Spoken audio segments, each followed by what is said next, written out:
You're here because you want to learn about noble gases and transition elements with a University of Cambridge graduate. This is actually part 4 of our periodic trends chapter. This is also the last part as well. If you want to watch our previous parts, be sure to check out our playlist below. Hi, I'm Brendan, and I'm a University of Cambridge graduate who has been teaching chemistry to many students like you over the past 9 years. I'm also the founder of the Chemistry Institution, where we have helped many students improve in a short amount of time and achieve the grades of their dreams. Be sure to check out our website in the link in the description below so that you can download a free copy of the notes for yourself and use it to run through this lecture with me today. So previously we have discussed periodic trends and group 1 elements properties and also group 17 element properties. Now we are going to talk about noble gases, in other words, your group 18 elements. So these elements in group 18, right, except helium, right, have 8 valence electrons. They actually have this noble gas configuration because they have the full number of electrons in its valence shell. And they are all unreactive gases because they have fully filled outer shells of electrons.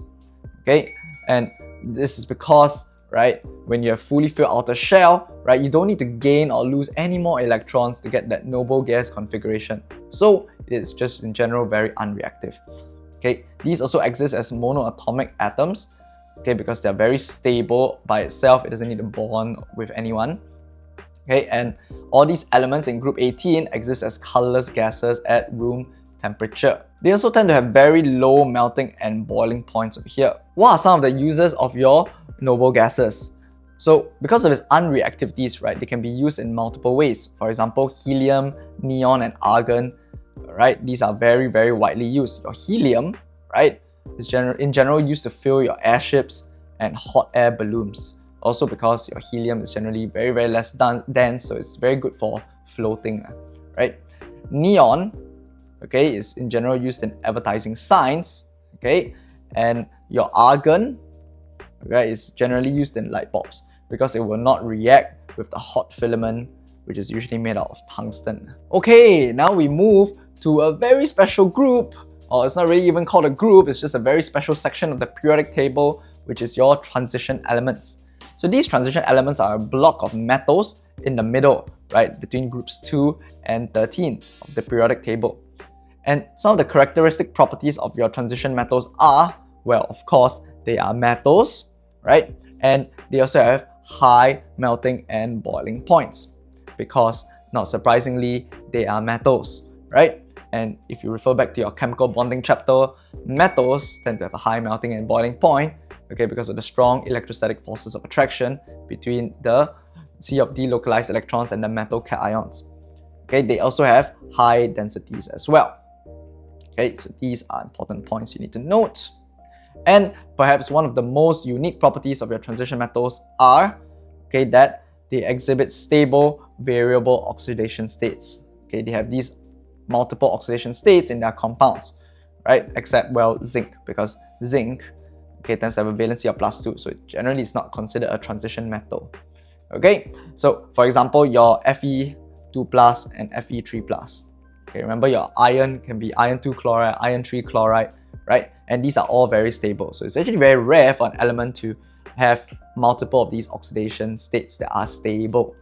Okay, and these compounds of your transition metals tend to be colored, right? So these solutions of your transition metal compounds, okay, in water are also usually colored, right? So for example, your copper compounds, right? For example, your copper 2 hydroxide, okay, these tend to be a light blue precipitate. Okay, which is something that you should know as well because of your QA chapter, right? Another one is like your FeOH2, right? This is a green precipitate.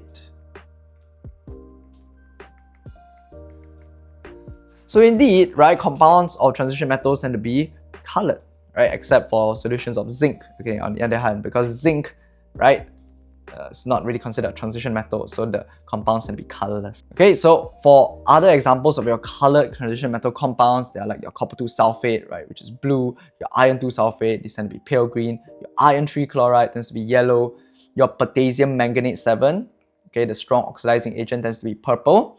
And remember, your potassium dichromate 6, right, this tend to be orange, right? So these are all typical colors of your transition metal compounds. Your transition metals are also very unique, okay, because their elements and their compounds are good catalysts as well. And a key reason behind them being good catalysts is because your transition metals can exhibit variable oxidation states. So if we take a look at this table, if we look at iron, for example, iron is generally used as a catalyst in the Haber process. And remember what's the Haber process, right? It is a reaction of hydrogen plus nitrogen to give ammonia, okay?